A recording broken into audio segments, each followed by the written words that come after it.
the minimum capital requirements that banks have to hold 17 times when the market was getting overheated. And then when the crash came, then they really let it rip. And we will be back with George Soros right after this. I find this the most disturbing thing in the present picture, that neither side fully knows what's in the mind of the other side. And things have started going wrong.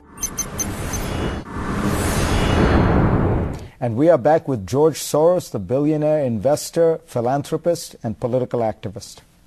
What does it tell us that when looking at this last 4 or 5 years, China basically handled its economic policy much more successfully, much more wisely than we did? And it's not just China, even the Indians and the Brazilians and the Indonesians, I mean, they all were fairly sensible. And it was really Britain and the United States, it was the advanced capitalist countries that turned out to be running very weak policies. Yes.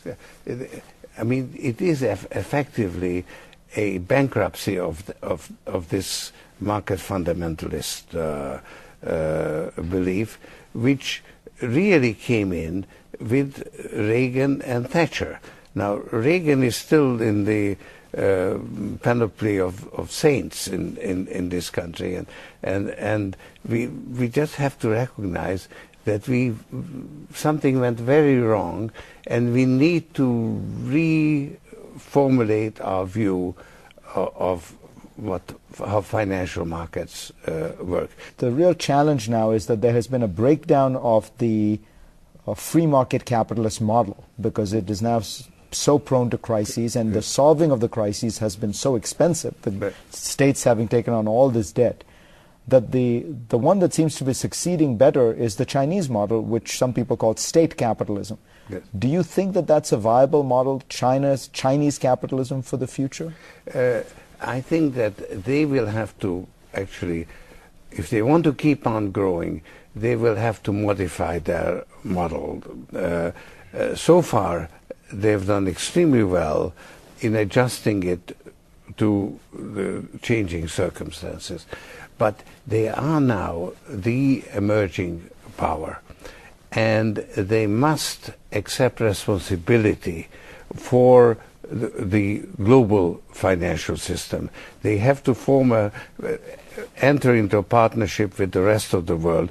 Nobody can dictate to the world.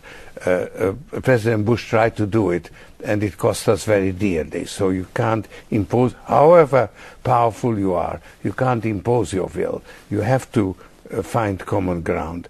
But China has to buy into, and we have to bring China in. Some people say that the greatest distortion currently in the global marketplace is China's currency, which the government is keeping artificially low.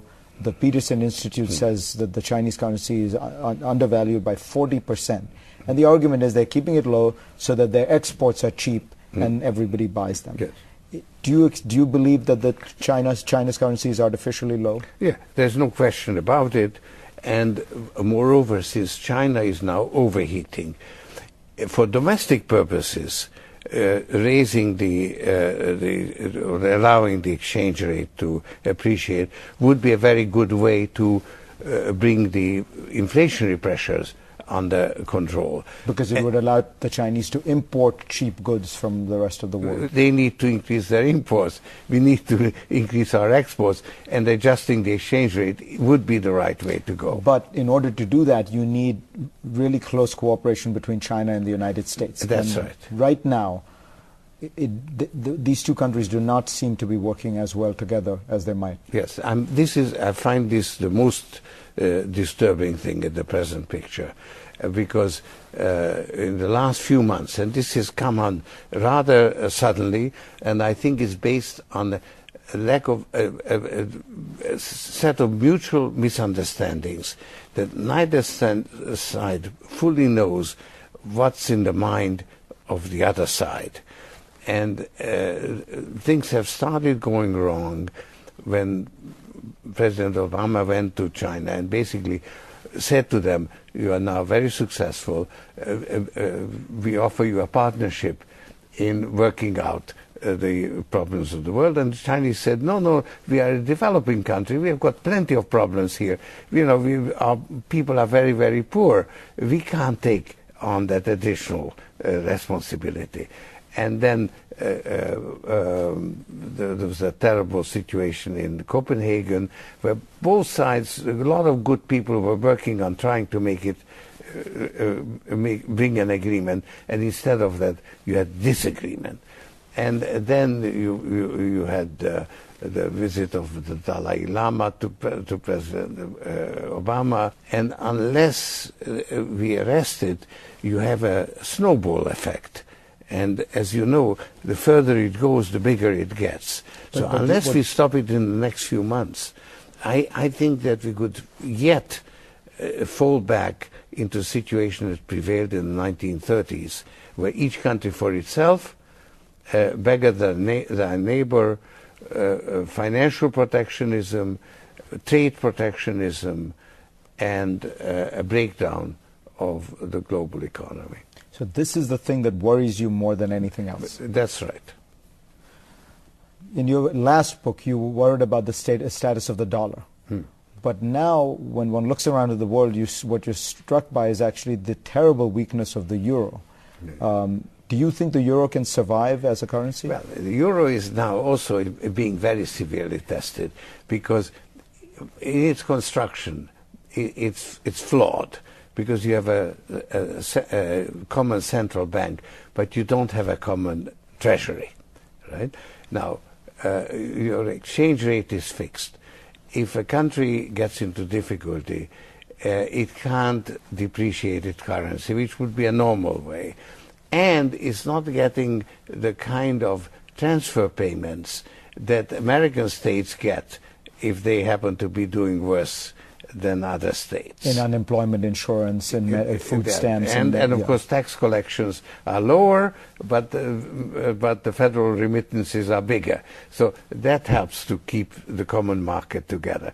If you have a common market, you do need a common currency, but if you have a common currency, you need a common treasury as well. But that's where Europe is. So my question is, can the euro survive? Well, this is now the real question. I think that Greece will survive for various reasons, but it still leaves Spain and the other countries. And so either Europe now takes the institutional measures that are needed to make up for the deficiency, or in fact it may not survive. Your funds are up to managing $27 billion now? Yes. Most of it your own? Well, not, but sort of a large part. A lot of people wonder, what is it like to have that kind of money? Does it make you feel that you have special obligations? Does it make you feel... Yes, actually it does. I feel that it puts me in a very privileged position, and therefore I have to use it. It makes me more independent than most people are. So it allows me to call a spade, and also, I mean, most of the money I devote to my money to the foundation. You're giving away still over $500 million a year? Yes, and actually increasing it. And what do you want to accomplish with, when you give this money? What is your thought?